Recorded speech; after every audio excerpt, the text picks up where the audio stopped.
getting back to things that you could do on your own as a homeowner is to manage your turf and your landscape as smartly as possible. So in terms of lawn care and turf, you can put down compost and mulch in your garden beds and in your turf to hold as much water as possible and to reduce evaporation.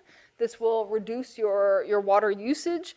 This will help your plants become more tolerant of drought conditions because they're already holding more water than if they didn't have mulch or compost down in their soil.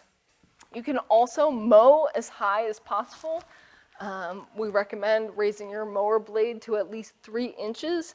This leads to taller grass. It also promotes deeper roots. You can see here, this particular turf that has been mown high grows roots very deeply versus a shallow root system turf. And so this also will help shade the root system, which means that the plants will need less water. And so this will always hold soil moisture better than a closely cropped lawn. And so this is a way to make your turf more drought tolerant so you don't need to water as much. And then another thing that you can do in your turf is to make sure you rake out any thatch that has formed. That's the like when your grass starts to die a little bit over the winter, it forms this thatchy I guess layer. So make sure you rake that out so that your water is infiltrating and you're not just preventing that infiltration with this impermeable layer. So make sure you rake that when you see it in your turf. So that's what you can do in terms of lawn care. There are certain grasses that are specifically tolerant of New Jersey's climate and of all kinds of things across the matrix here. So I don't know if you guys can read this, but fescue grasses do very well in all kinds of conditions. So make sure that you're choosing a grass that can handle all of the conditions that you have here in New Jersey. So if you have a shady lawn, if you need a drought tolerant turf, if you need a wet soil tolerant turf, low pH, low fertility, salt tolerance, and if you have a high traffic turf, again, make sure you're choosing a fescue because they do all around great across the whole matrix here. You really don't want to choose Kentucky bluegrass. I know that's what the big box stores will try to sell you. Look at all these sad faces here. They do very poorly in New Jersey's climate.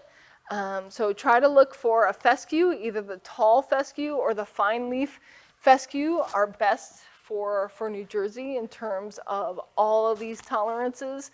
And they're just all around really good, really sturdy grasses that don't need a lot of love, they don't need a lot of water, they don't need a lot of attention. And if we have a serious drought, they can go dormant and you don't need to do anything and they will come back once we start to get some rainfall. So just keep that in mind, especially when you're reestablishing a new turf or seeding a new spot.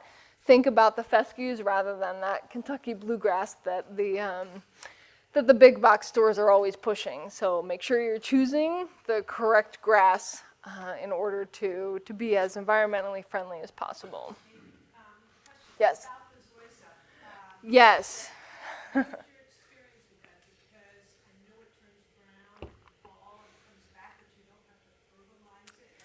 That's correct.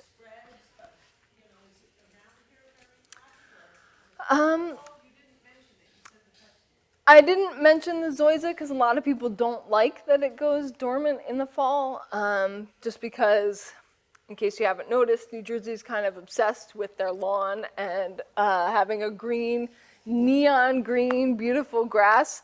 So the zoysia is actually, it's very hardy. It holds up for all of these categories, but it does turn brown in the fall and go dormant. But it will come back every year.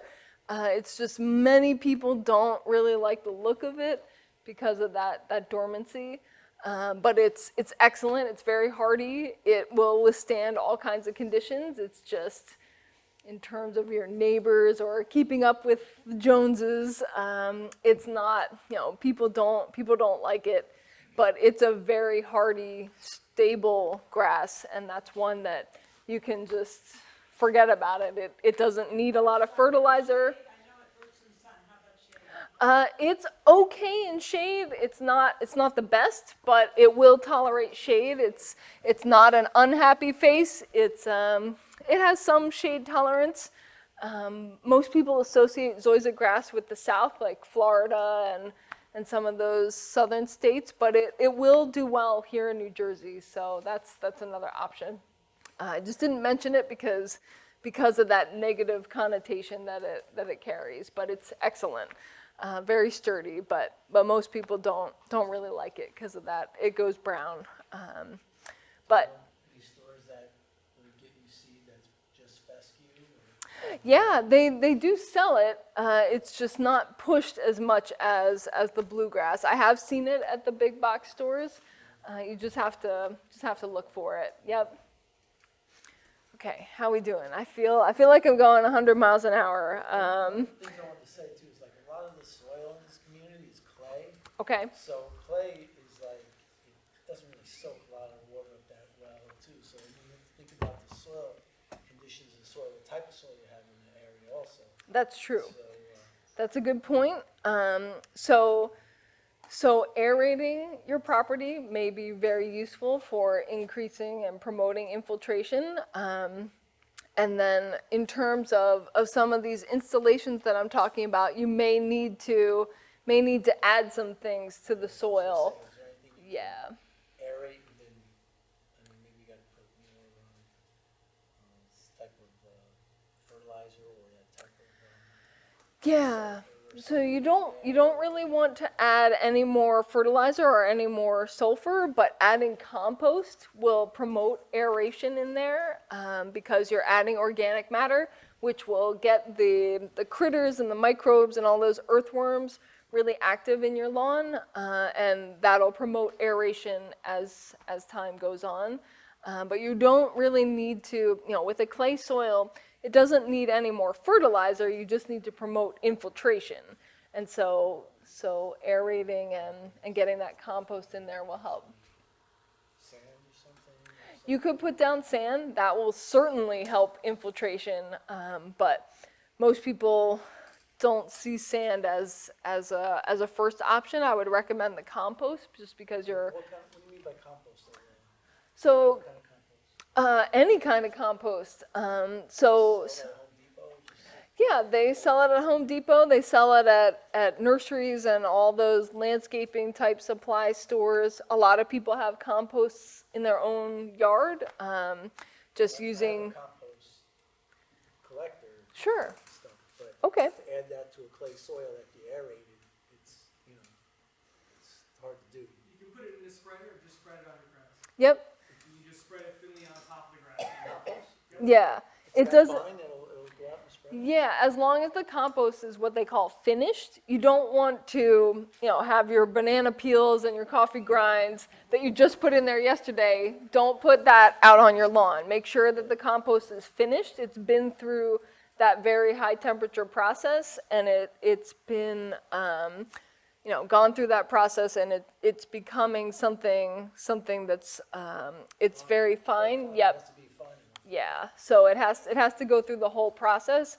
Don't just, use something that you put in there a week ago. It really needs to go through that composting process. Vegetable garden is that- How about cow manure? I know you buy big bags of cow manure. Would that do the same thing? Yeah, so that's not quite as good as compost. That's more straight fertilizer because it's almost all nutrients, so nitrogen and phosphorus, which you're trying to reduce in terms of your Packanack Lake problem here with the algae. So compost is usually a more finished product. It's not just manure. It's not just banana peels and coffee grinds. It is this finished product that's been through a very high temperature process. We only have 2 people in here that do composting. Yeah.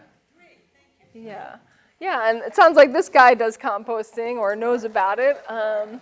So you definitely know the difference between brand new, what you've just put in your compost bin versus the finished product. It is very fine. It almost feels like soil. So there's no trace of those banana peels or those eggshells or whatever you're putting in there. It really is a whole process. And I can show you pictures of finished compost, or we can talk about it if you need help. Sounds expensive. I think sand would be a cheaper option. But Sand is a great option, but you can't just put sand on the top of your grass the way that you can with the compost. Right.